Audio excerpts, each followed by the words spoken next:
हाँ जी, नमस्कार, राधे राधे, जय श्री कृष्णा। कैसे हैं सब लोग? बढ़िया, मज़े में, आनंद में। चलिए, ईश्वर आप सबको हमेशा आनंद में रखें, खूब मज़े में रखें, खूब स्वाध्याय करें, खूब अध्ययन करें, खूब मेहनत करें और अपने कर्म पथ पर लगातार बढ़ते जाएं। मेरे प्यारे विद्यार्थियों, आप लोगों के बीच में आपकी विशेष डिमांड के कारण आया हूँ। आप लोगों का ये जो प्रेम है, ये जो प्यार है, ये जो स्नेह है, आप लगातार जो है निर्मल सर को कमेंट कर रहे हैं, मैसेज कर रहे हैं कि सुखदेव सर की भारतीय इतिहास की कक्षा हम लोगों को दी जाए। तो उन्हीं का आदेश हुआ और आपका ये प्रेम और प्यार भी सिरोधार्य है और निर्मल सर का आदेश भी सिरोधार्य है। जैसा कि आप जानते हैं कि आपके जो पाठ्यक्रम है राजस्थान ग्राम सेवक का, उसमें भारतीय इतिहास डिटेल से है नहीं, ठीक है। और फिर ज़्यादातर मेरी जो क्लासेज होती है वो बड़े बैचेज के लिए होती है, ठीक है। तो एक तो मेरी अग्रिम आप लोगों को शुभकामनाएं हैं कि आप जीवन में बहुत बड़ा करें। आपके जीवन के जितने भी आपने स्वप्न देखे हैं वो सारे स्वप्न पूरे हों। यहाँ ग्राम सेवक तक ही नहीं रुकना है ना। ग्राम सेवक एक तरीके से हम बात करें तो भारतीय राजनीतिक दृष्टिकोण से प्रशासनिक इकाई की सबसे छोटी कड़ी। लेकिन मेरी शुभकामनाएं आप लोगों के साथ में है कि यहीं तक नहीं रुकना है, हमें तो RS-IS तक जाना है। तो ये अग्रिम शुभकामनाएं हैं।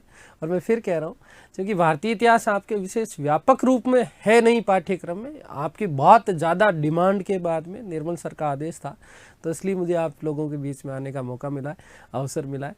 तो मुझे लगता है कि आपका ये जो प्रेम है, ये जो स्नेह है, ये और मुझे जो है मजबूती प्रदान करेगा और आपका ये प्रेम और स्नेह हमेशा इसी प्रकार से बना रहेगा।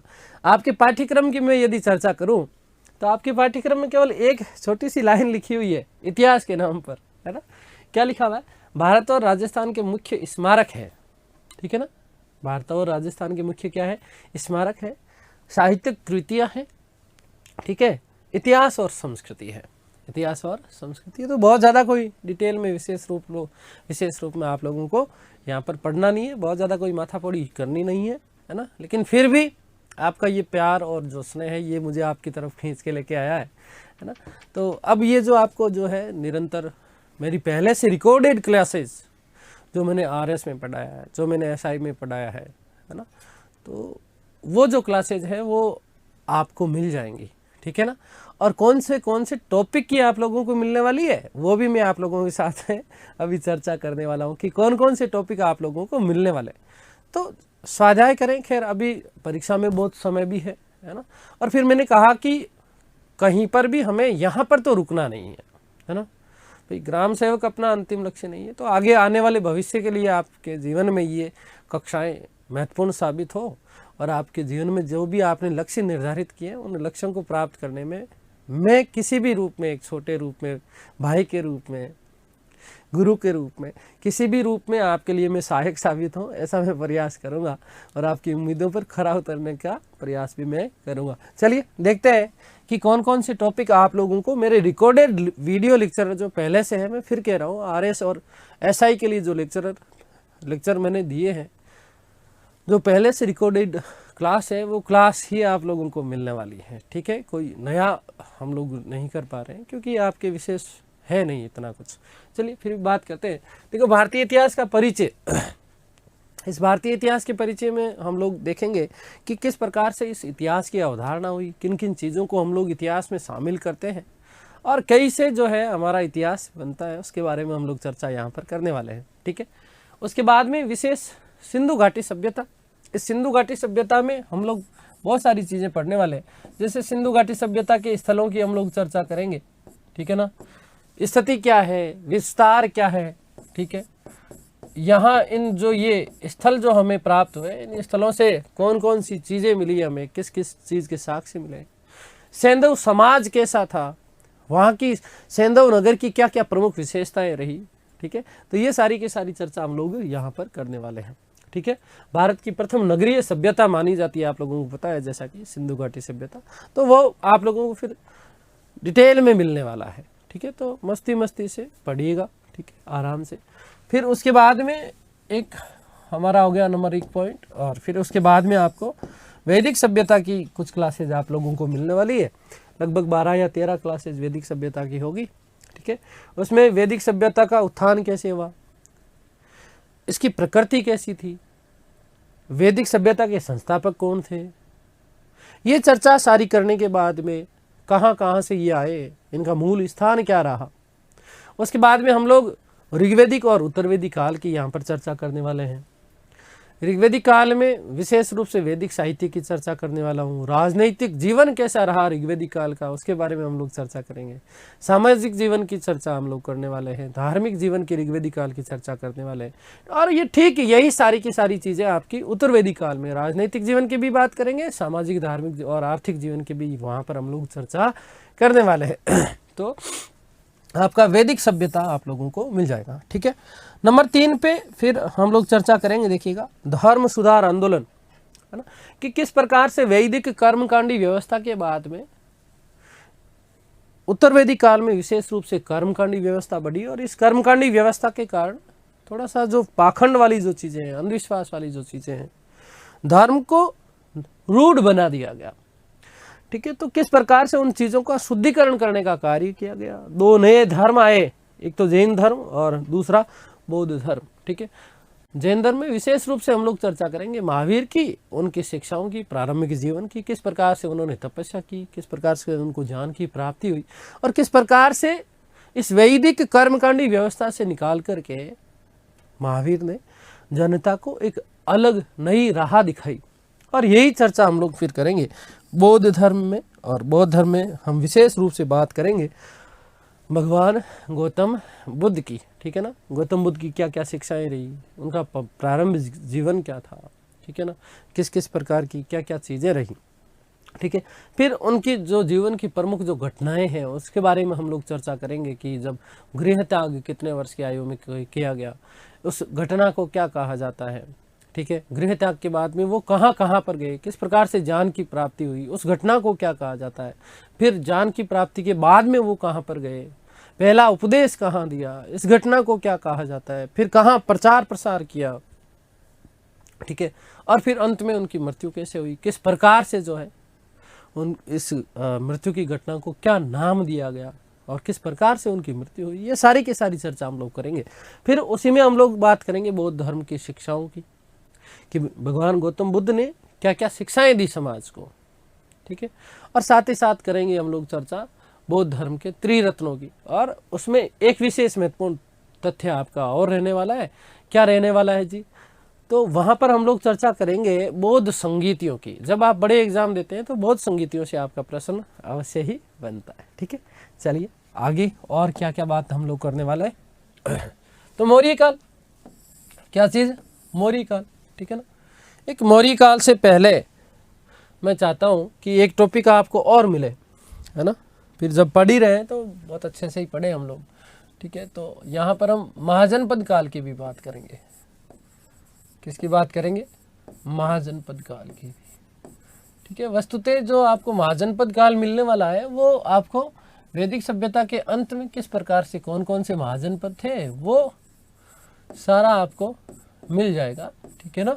आगे बात समझे तो उसकी भी उसी के साथ में वैदिक सभ्यता वाला जो वीडियो लेक्चर है उसके अंत में जो है आपको महाजनपद के साथ में भी कौन कौन से महाजनपद थे, ये जो 16 महाजनपद थे इनका उल्लेख कहाँ मिलता है, कौन कौन सी इनकी राजधानियाँ रही, तो वो सारी की सारी चर्चा हम लोग कर लेंगे, ठीक है। उसके बाद में मौर्य काल, मौर्य काल में हम लोग बात करेंगे शासकों की, ठीक है। हम लोग बात करेंगे राजनीतिक जीवन की, या मैं सीधे सीधे कहूँ तो प्रशासन की चर्चा करेंगे, ठीक है ना, कि प्रशासनिक व्यवस्थाएं कैसी रही थी, है ना। प्रशासन की बात करेंगे। प्रशासन के बाद में मौर्यकालीन कला संस्कृति, मौर्य कला और संस्कृति, ये भी सारी की सारी बात हम लोग करने वाले हैं, ठीक है। आगे बात समझ में क्लियर है, तो ये टॉपिक इसमें पढ़ लेंगे। और फिर उसके बाद में गुप्त काल, गुप्त काल में भी विशेष रूप से क्या पढ़ेंगे, शासक पढ़ेंगे। क्या पढ़ेंगे, शासक पढ़ेंगे। थोड़ा सा प्रशासन की चर्चा करेंगे। धार्मिक सामाजिक स्थितियां क्या रही गुप्त काल की, उसके बारे में भी हम लोग बात करने वाले हैं। और फिर हम लोग बात करेंगे विशेष रूप से गुप्तकालीन कला संस्कृति, मंदिर निर्माण कला, ठीक है। अजंता की गुफाओं की बात करेंगे, झांसी के देवगढ़ के दशावतार मंदिर की हम लोग चर्चा करेंगे, और कौन कौन से विशेष महत्वपूर्ण मंदिर बने, मंदिरों की क्या क्या विशेषताएं रही, मंदिर निर्माण की कौन कौन सी शैलियाँ होती है, ठीक है, उसकी भी बात करेंगे। यहाँ थोड़ा सा साहित्य में बहुत सारे जो है आपको ग्रंथ में आप लोगों को यहाँ पर याद करवाने वाला हूँ। लगभग 50 ग्रंथ यहाँ पर हम लोग पढ़ेंगे, ठीक है। और मेरा वादा भी है आपसे कि ऑन स्पॉट आपको जो है जैसे जैसे क्लास लोगे तुरंत प्रभाव से आपको वो याद हो जाएंगे। वो किस तरीके से मैंने करवाया वो मेरे ऊपर डिपेंड है।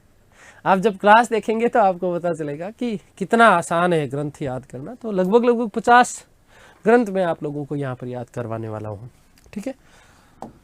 चलिए, उसके बाद में मध्यकालीन भारत में बात यदि हम करें तो मध्यकालीन भारत में विशेष रूप से आपको दिल्ली सल्तनत वाला चैप्टर, उससे पहले 2 क्लासें और मिल जाएगी आपको अरब और तुर्क आक्रमण वाली, ठीक है। और उसके बाद में दिल्ली सल्तनत, क्या चीज़, दिल्ली सल्तनत। दिल्ली सल्तनत में जो जो राजवंश आए, दिल्ली सल्तनत में जो जो राजवंश आए, उन राजवंशों की बहुत डिटेल के साथ में मैंने चर्चा की है, ठीक है ना।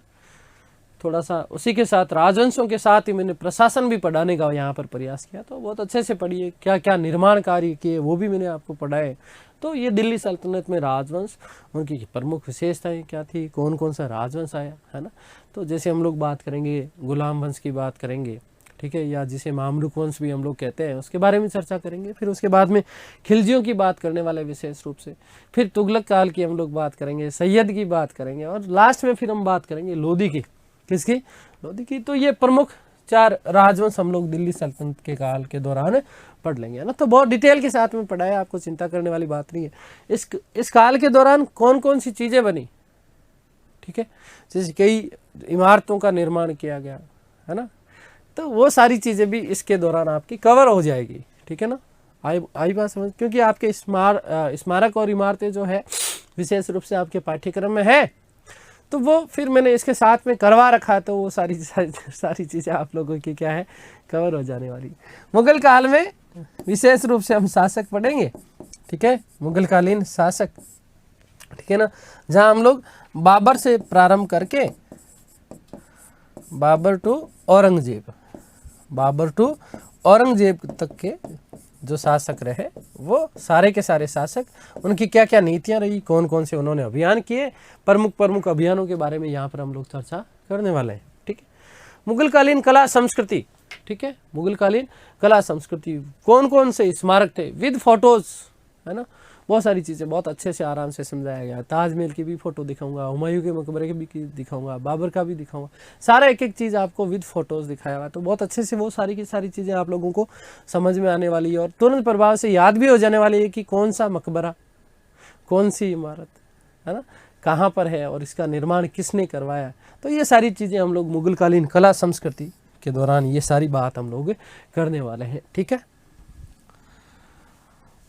बढ़ते हैं आधुनिक भारत की तरफ। तो आधुनिक भारत में यूरोपियों का आगमन, कौन कौन सी यूरोपीय लोग भारत में आए, किस प्रकार से इनका क्रम रहा, कौन कौन सी कंपनियों की इन्होंने स्थापना की, किस प्रकार से भारतीय लोगों को इन्होंने अपने शिकंजे में कसा, और यहाँ पर एक शक्तिशाली यूरोपीय साम्राज्य की स्थापना कर दी गई, विशेष रूप से अंग्रेजों के द्वारा।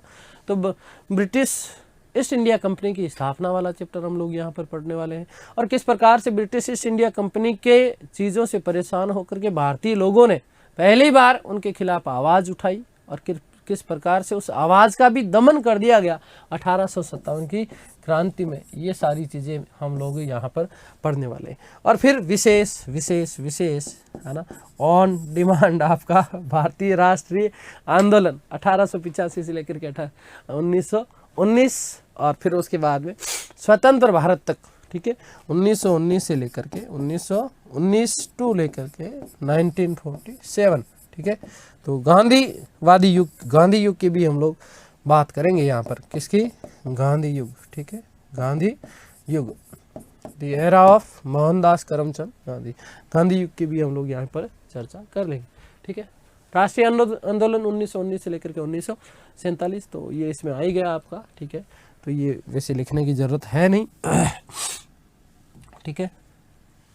और फिर आधुनिक भारत में सामाजिक व धार्मिक सुधार आंदोलन, ठीक है। आधुनिक भारत के संदर्भ में हम लोग बात करेंगे, जहाँ राजा राममोहन राय की बात करेंगे, दयानंद सरस्वती की बात करेंगे, आर्य समाज की बात करेंगे, ब्रह्म समाज की बात करेंगे, रामकृष्ण मिशन की बात करेंगे। ठीक है, बहुत सारी चर्चा यहाँ पर हम लोग करने वाले हैं। तो बहुत आराम से मस्ती से पढ़िएगा। फिर कह रहा हूँ ये सारी चीज़ें आपको डिमांड पे मिल रही है ना, आप लोगों का प्यार, प्रेम, स्नेह, है ना, जो भी है। तो उस वजह से निर्मल सर का आदेश था कि रोज़ मैसेजेस आ रहे हैं बच्चों के और बहुत ज़्यादा डिमांड कर रहे हैं कि सुखदेव सर की क्लास हमें जो है प्रोवाइड करवाई जाए। ठीक है, तो उसी को देखते हुए सारी क्लासें आप लोगों को मिल रही है बहुत अच्छे से। अब इनका सदुपयोग भी करना, है ना, क्योंकि इतनी चीज़ें जब आप लोगों को बिल्कुल देखो, है ना, फ्री में मिल रही है, तो इनका बहुत अच्छे से आप लोगों को सदुपयोग भी करना है, अपने समय का भी करना है, इन क्लासों का भी करना है। और ये क्लासें आपके जीवन में आपके लक्ष्य की पूर्ति करने में सहायक साबित हो, ऐसी मेरी मनोकामना है।